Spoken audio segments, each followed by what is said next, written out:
আল্লাহ তো সবকিছু নিয়তি লিখে রেখেছেন যে অমুক লোক ভালো হবে না খারাপ হবে, সে কাউকে খুন করবে কি করবে না, বা কাউকে ধর্ষণ করবে কিনা, অথবা চুরি করবে কিনা, অথবা ভালো কাজ করবে কিনা, সে বেহেশতে যাবে নাকি দোজখে, সবকিছু আগেই লেখা থাকলে আমরা কি করব?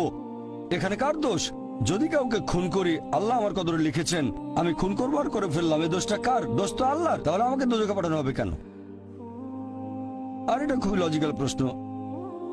এই প্রশ্নের উত্তরে বলবো, আমাদেরকে এই কদর বা নিয়তির ধারণা আগে বুঝতে হবে যে আল্লাহ সুবহানাহু ওয়া তাআলা আগে থেকে লিখে রেখেছেন একটা মানুষ কখন জন্মাবে, তারপরে সে কোন দেশে জন্মাবে, কখন মারা যাবে, কোন দেশে মারা যাবে। আল্লাহ পবিত্র কোরআনে বলেছেন সূরা ইসরা অধ্যায় 17 আয়াত নম্বর 14 যে যখন কোন শিশু জন্ম নেয় তার কর্মগুলো আমি তার গ্রীবালগ্ন করে দিই। একজন মানুষের ব্যাপারে আল্লাহ জানেন সে কি করবে, ভালো না খারাপ, সঠিক না বেঠিক, সে বেহেশতে যাবে নাকি দোজখে যাবে। যে ধরেন একটা ক্লাসে একজন টিচার পড়াচ্ছেন 100 জন ছাত্রকে প্রায় 1 বছর ধরে, আর পরীক্ষা শুরুর আগে টিচার অনুমান করলেন যে এই ছাত্রটা এবারের পরীক্ষায় ফার্স্ট হবে, ফার্স্ট ক্লাস ফার্স্ট, এই ছাত্র পাবে সেকেন্ড ক্লাস, এই ছাত্র করবে ফেল। এটা আমি উদাহরণ হিসেবে বলছি।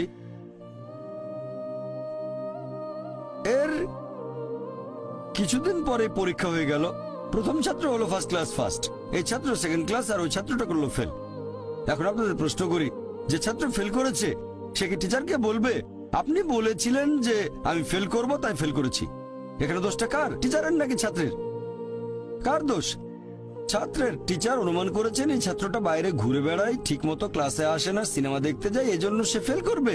ওই ছাত্র মোটামুটি মাঝারি, এই ছাত্র খুব মেধাবী, অনেক পরিশ্রম করে, তাই টিচার পরীক্ষা শুরু হওয়ার আগে অনুমান করেছেন এই ছাত্র হবে ফার্স্ট ক্লাস ফার্স্ট, এই ছাত্র সেকেন্ড ক্লাস, ওই ছাত্র ফেল। তারপর আসলে ওই ছেলে ফার্স্ট ক্লাস ফার্স্ট, এই ছেলে সেকেন্ড ক্লাস, আর ওই ছাত্র ফেল। টিচার অনুমান করেছেন, তার মানে এই না যে দোষটা টিচারেরই হবে। টিচার সবাইকে পড়িয়েছেন সঠিকভাবে, সমানভাবে। একইভাবে আল্লাহ সুবহানাহু ওয়া তাআলার আছে ইলমে গায়েব, তিনি ভবিষ্যৎ সম্পর্কে জানেন। কিছু জিনিস ঠিক করা আছে যে এই লোকটা জন্মাবে অমুক দেশে, জন্মাবে অমুক দিনে, আর সে মারা যাবে অমুক দেশে অমুক তারিখে, ইত্যাদি ইত্যাদি। তার পরিবেশ ধনী হবে নাকি গরিব হবে, তবে পছন্দটা এখানে আপনার। যেমন ধরেন 12 স্ট্যান্ডার্ড পাস করার পরে অপশন আপনার হয়তো ইঞ্জিনিয়ার হবেন, অথবা ডাক্তার হবেন, বা একজন আইনজীবী। এখানে পছন্দ আপনার, ঠিক করলেন আপনি হবেন ইঞ্জিনিয়ার। এখন আল্লাহ এটা আগে থেকেই জানেন যে 12 স্ট্যান্ডার্ড পাস করার পরে আপনি ইঞ্জিনিয়ার হওয়ার চেষ্টা করবেন, তাই আল্লাহ আগে লিখে রেখেছেন। ব্যাপারটা এমন না যে আল্লাহ লিখে রেখেছেন বলে আপনি বেছে নিচ্ছেন, যেহেতু আপনি এটাই বেছে নেবেন তাই আল্লাহ আগে লিখে রেখেছেন। এখানে পছন্দ আপনার, তবে আল্লাহ আপনার পছন্দ জানেন। যেমন ধরেন একটা রাস্তার মোড়ে আসলেন, সামনে 5টা রাস্তা, রোড নাম্বার 1 2 3 4 5, এখানে পছন্দ আপনার, বেছে নিতে পারেন রোড নাম্বার 1 2 3 4 5। আপনি গেলেন রোড 2-এ, এটা আগে থেকেই লেখা আছে আপনার নিয়তিতে যে আপনি যাবেন 2 নম্বর রোডে। ব্যাপারটা এমন না যে আল্লাহ লিখেছেন বলে আপনি করছেন, যেহেতু আপনি এটাই বেছে নেবেন তাই আল্লাহ আগে লিখে রেখেছেন। তাহলে পছন্দ আপনার।